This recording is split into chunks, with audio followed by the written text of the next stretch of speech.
Assalamualaikum warahmatullahi wabarakatuh. Jumpa lagi dengan saya di kelas penelitian pendidikan. Untuk materi kali ini kita akan membahas mengenai penelitian deskriptif, di mana sebelumnya kita sudah membahas mengenai pendekatan penelitian, termasuk juga itu perbedaan antara penelitian pendekatan kuantitatif dan juga pendekatan kualitatif. Nah, di sini kita akan membahas metodenya. Kalau kemarin kita pendekatannya, kita sekarang masuk ke ranah metodenya. Seperti yang saya jelaskan kemarin, untuk penelitian pendidikan, desainnya itu atau metodenya itu kita fokus ke 6 metode ini ya, atau 6 desain ini. Yang pertama deskriptif, studi korelasi, penelitian ex post facto, studi eksperimen, penelitian tindakan, dan penelitian pengembangan. Kita masuk ke desain yang pertama, yaitu penelitian dengan metode deskriptif. Oke, untuk subbab materi yang akan kita bahas, yang pertama adalah apa itu pengertian metode deskriptif, yang kedua jenis metodenya, kemudian bagaimana cara mengaplikasikannya. Oke, yang pertama, apa itu metode deskriptif? Penelitian yang berusaha mendeskripsikan, jadi sesuai dengan temanya ya. Jadi penelitian deskriptif itu adalah penelitian yang berusaha untuk mengetahui suatu gejala atau peristiwa yang terjadi pada saat itu juga. Jadi ini lebih ke peristiwanya, mendeskripsikan, menarasikan, meneliti tentang kejadian suatu subjek atau objek penelitian tersebut. Di sini peneliti berusaha mendeskripsikan peristiwa dan kejadian yang menjadi pusat perhatian tanpa memberikan perlakuan khusus ya. Tanpa memberikan perlakuan khusus. Ini yang membedakan dengan penelitian eksperimen. Kalau eksperimen itu jelas memberikan perlakuan khusus, memberikan treatment tertentu. Kalau yang deskriptif tanpa memberikan, jadi apa adanya dari kejadian tersebut yang dialami oleh subjek atau objek dari penelitian. Kemudian variabel yang teliti itu bisa satu, variabelnya bisa satu, bisa dua, tiga, empat, dan seterusnya. Ya, tergantung dari kebutuhan peneliti itu sendiri. Seperti itu. Jadi meskipun variabelnya satu, bisa dua juga bisa, terserah. Nah, kita masuk ke jenisnya ya. Jadi kita tahu bahwa pendekatan penelitian itu ada dua, yaitu kualitatif sama kuantitatif. Nah, kalau dalam metode deskriptif itu juga ada dua ya. Yang pertama itu kualitatif deskriptif, yang kedua kuantitatif deskriptif. Ya. Bedanya apa, Pak? Ya sesuai dengan pendekatannya. Kalau deskriptif, kalau deskriptif kualitatif itu datanya itu diperoleh dari hasil wawancara ya. Misalkan kebanyakan itu datanya berupa narasi atau argumentasi, deskripsi dari informal ya. Kalian bisa lihat di video kemarin. Yang kemudian yang kedua itu adalah kuantitatif deskriptif. Ini bedanya yaitu untuk kuantitatif itu jelas datanya yang berupa numerik. Kalau kualitatif itu datanya argumentasi, narasi ya. Hasil wawancara, bisa observasi, bisa. Kemudian untuk kuantitatif ini datanya numerik atau angka-angka. Di sini saya sudah contohkan. Kalau kita kemarin kan sudah ini ya, membahas atau sudah mencontohkan ya, variabel yang kita contohkan kemarin kan ada 3, mind mapping, motivasi, dan prestasi belajar. Nah, untuk untuk pendekatan dan desainnya ini kita sudah masuk ke bab 3, metodologi penelitian, di mana untuk pendekatan dan desain atau metode tadi ini masuk ke rancangan penelitian. Oke, ini saya sudah contohkan saya beri 2 contoh ya. Untuk yang kualitatif deskriptif, ini contohnya kemarin variabelnya mind mapping, ini cuma satu variabelnya ya. Misalkan analisis penerapan mind mapping sebagai metode pembelajaran di SMP. Nah, di sini kita bisa nah ini, karena ini kualitatif maka datanya itu berasal dari data, narasi atau argumentasi atau deskripsi seperti itu. Oleh karena itu, instrumen atau teknik wawancara yang cocok adalah pedoman wawancara, observasi, sama dokumentasi. Ini nanti kita bahas di pertemuan selanjutnya ya, setelah kita membahas mengenai jenis-jenis metode dalam penelitian pendidikan. Mungkin secara singkat saja ya, bahwa pedoman wawancara ini nanti kita membuat suatu list pertanyaan yang akan diberikan kepada narasumber atau informannya. Kemudian pedoman observasi ini nanti kita membuat sebuah list pedoman observasi atau pengamatan yang dilakukan oleh peneliti itu sendiri.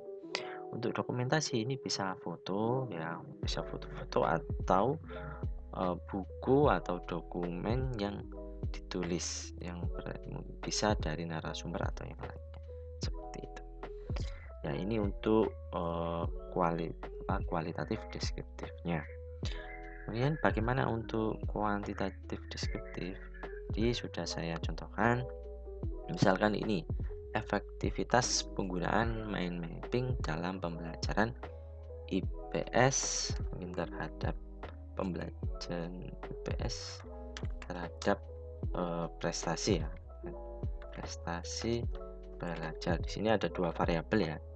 Yang pertama itu mind mapping sama prestasi belajar. Nah, mungkin saya contohkan satu saja. Ini variabel prestasi belajar. Nah, dalam kuantitatif deskriptif ini kan angka datanya itu berupa angka numerik gitu ya. Oleh karena itu yang saya contohkan tadi adalah variabel Y-nya, variabel prestasi belajarnya. Prestasi belajar. Prestasi belajar ini kan bisa kita ambil dari hasil UTS, UAS seperti itu. Nah, data variabelnya ini yang kita perlu cari adalah min, median, modus, dan distribusi frekuensi variabelnya.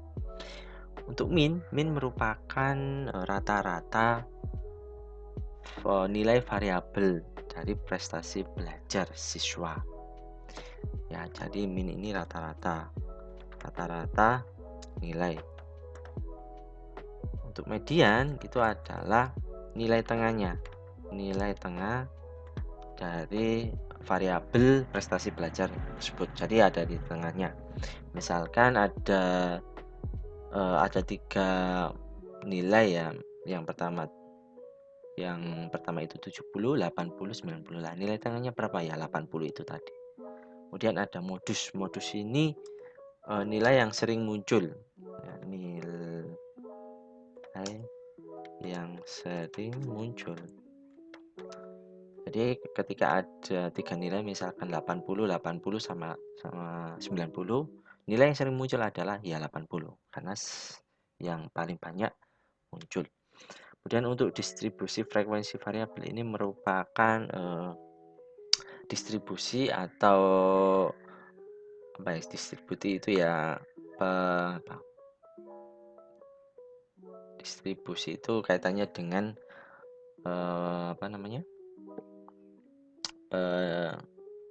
pensharingan, penempatan itulah. Jadi penempatan di setiap kelas intervalnya. Jadi nanti kita buat kelas interval, di mana kelas interval itu kita buat ini menentukan kelas interval, kemudian rentang kelas sama panjang. Jadi deskripsi frekuensi variabel itu menunjukkan seberapa besar distribusi atau penyebaran kelasnya, penyebaran nilai nilai prestasi belajarnya, nilai dari variabel tersebut. Jadi distribusi frekuensinya seperti itu. Mungkin kita akan coba ya. Kita akan coba yang kuantitatif deskriptif ini. Untuk yang kualitatif deskriptif ini kita akan sekaligus coba di pertemuan selanjutnya, yaitu kaitannya dengan teknik pengumpulan data. Kita fokus ke ini aja dulu, kuantitatif deskripsinya. Mungkin di sini sudah saya contohkan ya kira-kira yang kita perlukan apa. Nah, untuk menentukan nilai min, median, modus itu bisa menggunakan rumus. Itu kalau secara teori harus menggunakan rumus, tapi kita bisa mensimpelkannya tanpa menggunakan rumus atau tanpa tanpa menghitung manual. Kita akan menghitung secara otomatis saja untuk mempersingkat waktu. Jadi di sini silakan teman-teman nanti mendownload yang mencari yang namanya aplikasi SPSS. Jadi saya memakai SPSS versi 1.14. Kalau yang sekarang mungkin sudah versi 20-an, 22 atau 23. Nah, ini saya akan memberikan contoh ya, bagaimana untuk mencari nilai min, nilai tengah tadi, kemudian median sama modusnya. Ya, bagaimana caranya? Yang pertama kita lihat ini sudah saya spesifikasikan. Kalian bisa ini variabel view, dan ketik nama variabelnya y ya, kemudian labelnya ini apa tadi, prestasi ya, prestasi belajar, kemudian maaf, ini nggak usah ini.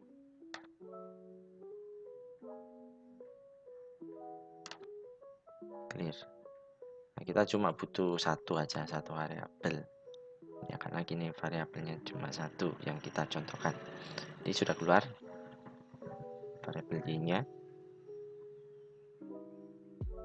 Nah, kita tinggal kopaskan nilai tes. Di sini untuk jumlah n-nya, jumlah respondennya itu ada 30. Ada 30 siswa, 30 nama. Maaf, space-nya ini kopikan paste di sini. Kalau sudah muncul ini n-nya, respondennya ada 30 ya, ada 30.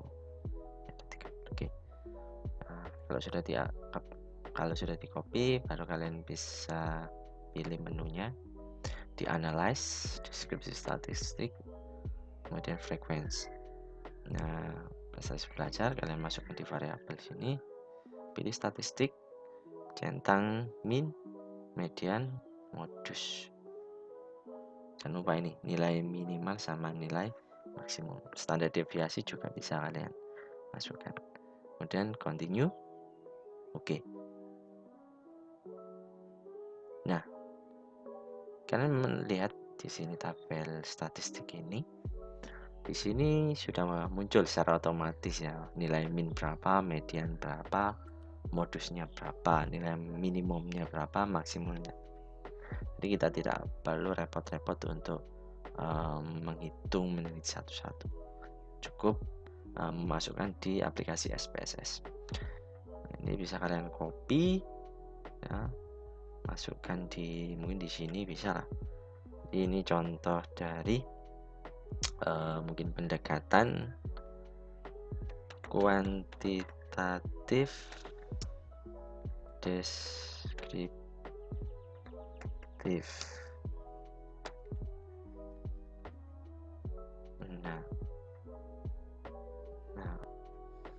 Oke, di sini kita bisa tuliskan seperti ini, berdasarkan tabel. Nah, tabel tersebut ya, misalkan tabel tabel variabel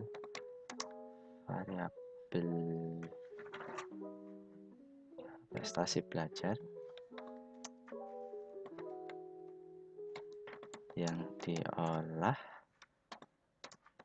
menggunakan SPSS 14, diketahui nilai min, ya minnya berapa, min 80,67. Kemudian median 80, kemudian modusnya 80,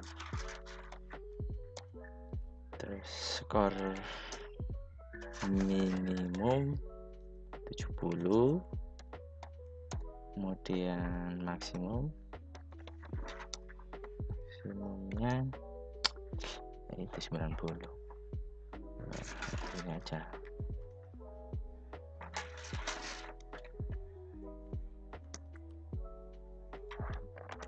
Nah, berdasarkan tabel tersebut,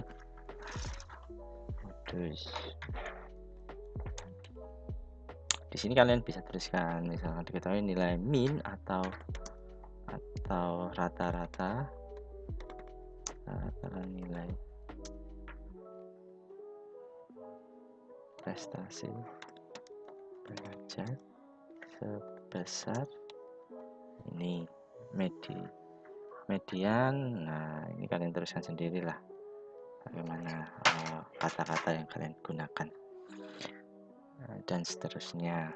Nah, ini untuk menghitung ini min, median, modusnya. Kemudian langkah selanjutnya adalah ini, membuat tabel distribusi frekuensi.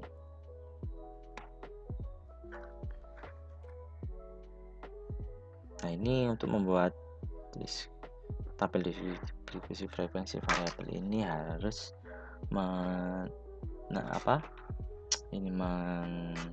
menentukan jumlah kelas interval, rentang kelas, sama panjang kelas interval. Ini rumus bakunya ya, ini rumus bakunya yang saya tandai. Ini rumus bakunya yang mungkin saya tuliskan, ini contohnya aja wis.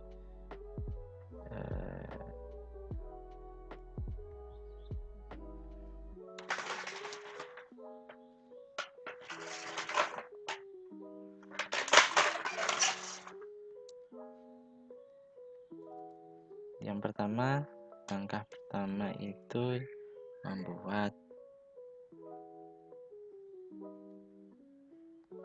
menentukan jumlah. Saya copy aja semua.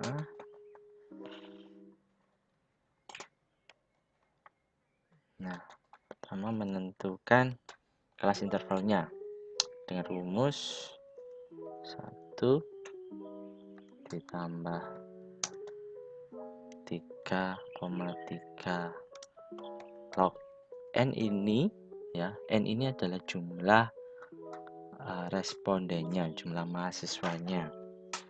Tadi kan jumlahnya itu ada 30 ya, jumlah nilainya ini. Ini ada 30 ya, ada 30. Jadi N itu adalah 30 sama dengan 1 tambah 3,3 ini log 30. Log 30 bisa kalian cari hasilnya di kalkulator ya.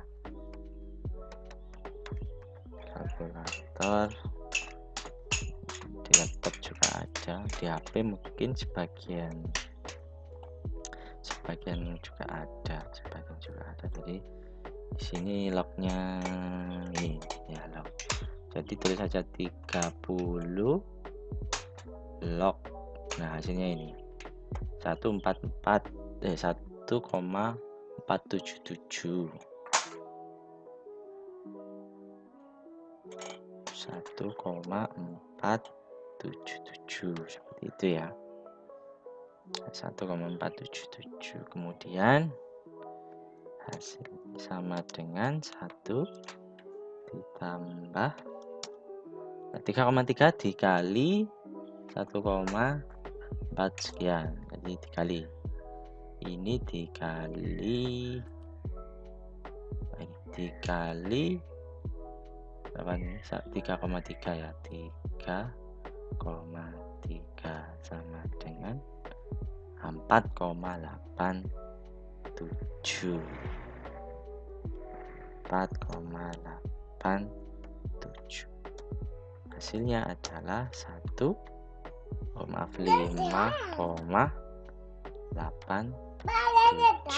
seperti itu. Ini kita bulatkan saja, harus dibulatkan menjadi 6 karena ini untuk menentukan kelas intervalnya.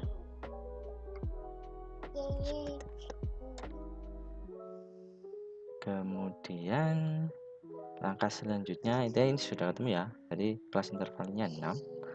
Kemudian langkah selanjutnya adalah menentukan rentangnya.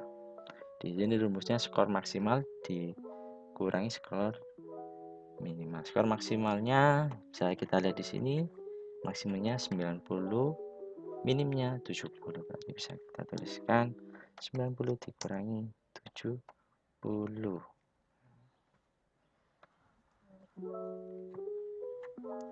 sama dengan berapa? 20. Kita sudah mengetahui rentang kelasnya. Langkah selanjutnya adalah menentukan panjang kelas intervalnya. Rumusnya ini tentang kelas intervalnya. Kita sudah tahu tentang kelasnya adalah 20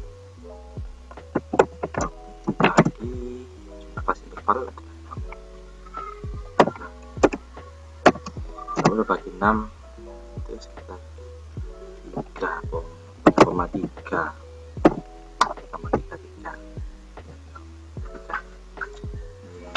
Kelas interval sudah kita ketahui, tadi kita masukkan ke dalam tabel distribusi frekuensi variabel G atau prestasi belajar.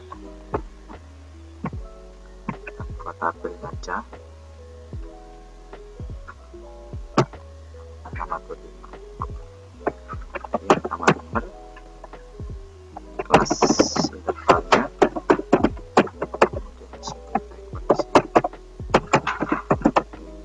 frekuensi jumlah masuk dalam kelas interval. Ini presentasi.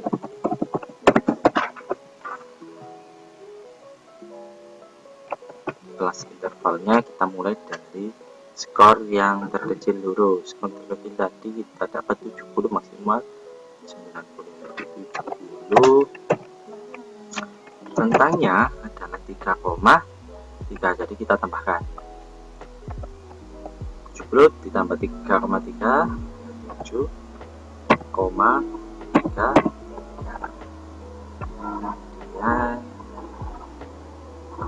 73,3. Kita bulatkan aja ya. Kita bulatkan aja.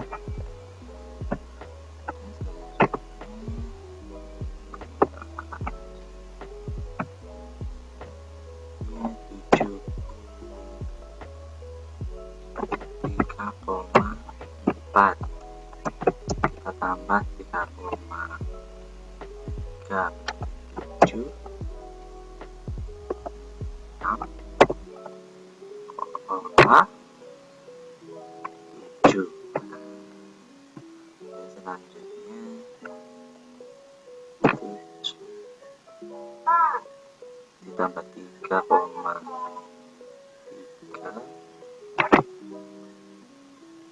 80 ya, 80 maaf 7 6,8 ditambah 3,38 berarti 80,1.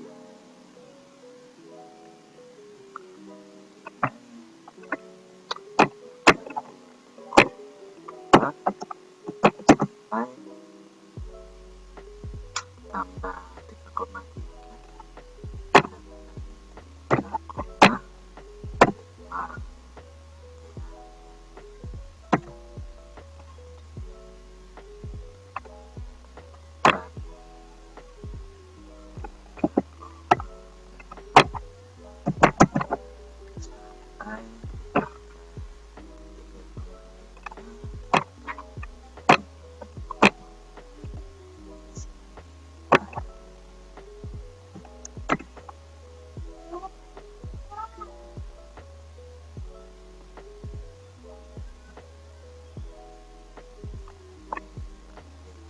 8, 7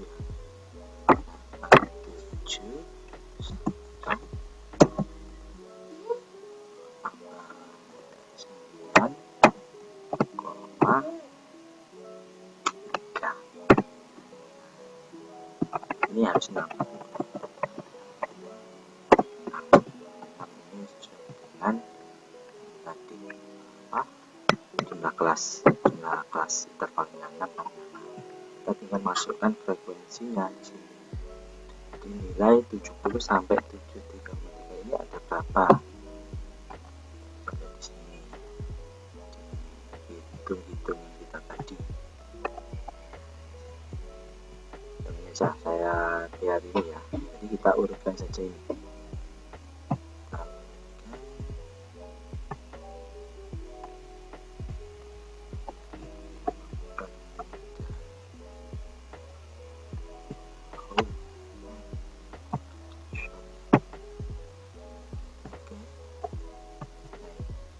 Nilai 70 ada 1, 2, 3. Ada 3. Kita masukkan frekuensinya 3. Kemudian yang antara 73 sampai 76 itu kan 75 ya. 75 sini. Ada 1, 2, 3, 4, 5, 6. Ada 6. Kemudian nilai 76 sampai 80, sekian. Ini berarti kan 80. 1, 2, 3, 4, 5, 6, 7, 8, 9. Kemudian yang 80 sekian ke atas sampai 83. Gak ada ya. Ini kan 85. Jadi kita tuliskan saja sini 0. 83 sampai 86 ini kan 58 ya, antara 83 sampai 88 itu kan 1, 2, 3, 4, 8 1, 2, 3, 4, 5, 6, 7, 8 ada 8. Kemudian yang terakhir 87 sampai 93 ini ada 1, 2, 3, 4 ada 4. Jadi kalau kita total ini harus 30. Jadi 9, 9, 18, 18 tambah 8, 26, 26 tambah 4, 30. Nah seperti ini jumlah N-nya. Persentasenya berapa? Persentase dari frekuensinya ya 3/30. Ini saya lebih gampang kalau di Excel ya. Kita masukkan di tabel Excel aja lah.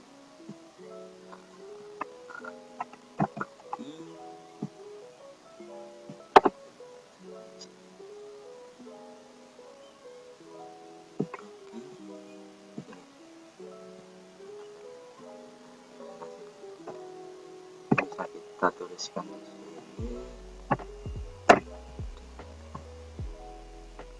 bagi 30 ya, bagi 30 N dikali 100 karena kan persentase, dikali 100 mana Pak? Ada bintang mana tanda bintang 100 enter 10 apa 10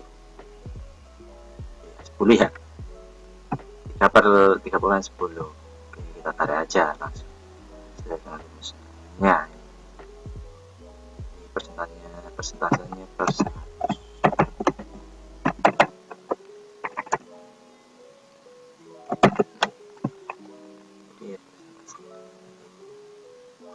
Di kelas interval 7 sampai 73 frekuensinya aja 3, jadi persentasenya dari 100% kita masukkan lagi.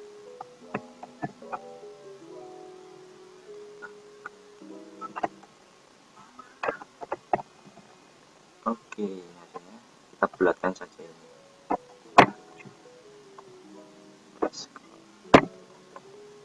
Ini adalah tabel frekuensi variabel Y atau variabel prestasi. Itu saja untuk materi hari ini tentang aplikasi perhitungan metode kuantitatif deskriptif. Oke, untuk tugasnya silahkan kalian download soalnya ini, tugasnya ini. Kalian tentukan nilai min, median, dan modusnya sesuai dengan saya praktekkan tadi ya. Buat tabelnya juga.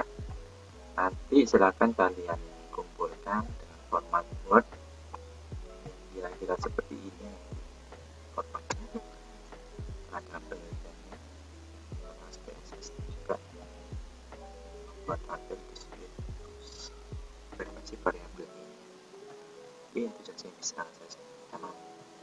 Bila ada yang perlu tanyakan silahkan WA saya atau ke komentar chat FB. Itu saja yang bisa saya sampaikan. Terima kasih. Assalamualaikum warahmatullahi wabarakatuh.